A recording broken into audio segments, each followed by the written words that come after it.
जातियों के नाम से जाने जाते हैं और इनके व्यवसाय क्या थे। प्राचीन काल से ही इतिहास में चंद्रवंशी क्षत्रियों का नाम अंकित है। भारत में मुख्य रूप से चंद्रवंशी क्षत्रियों के दो वंश माने जाते हैं, सूर्यवंशी क्षत्रिय, चंद्रवंशी क्षत्रिय। इन दोनों क्षत्रिय वंशियों ने भारत पर लंबे समय तक राज किया। रामायण और महाभारत भारत के दो प्रसिद्ध महाकाव्य हैं।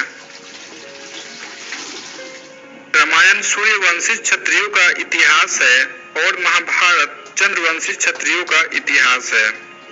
भगवान राम सूर्यवंशी थे, लेकिन राजा भरत और उनके वंशज पांडव और कौरव चंद्रवंशी क्षत्रिय थे, जो अभी भारतीय संविधान के अनुसार चंद्रवंशी क्षत्रिय समाज का वर्ग अत्यंत पिछड़ा जाति का है। आजादी से पहले इस समाज की ऐसी स्थिति नहीं थी। चंद्रवंशी क्षत्रियों ने इस देश पर 5000 वर्षों तक राज किया है, ये इतिहास में दर्ज है।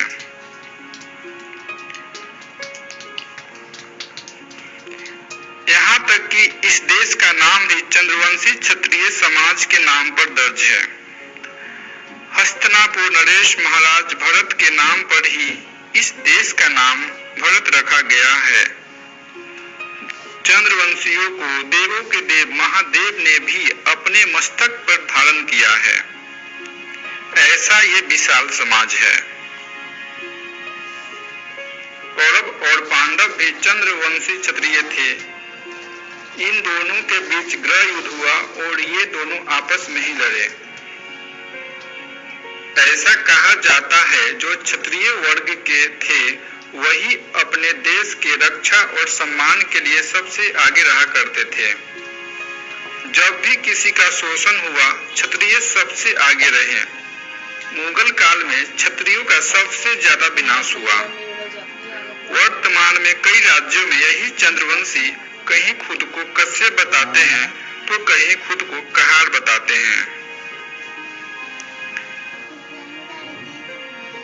इनका व्यवसाय आज से 40 से 50 वर्ष पहले इनका व्यवसाय उच्च जाति के घरों में पानी पिलाने का कार्य करते थे और इससे पहले इनका कार्य डोली उठाने का था और वे कहार जाति के नाम से जाने जाते थे।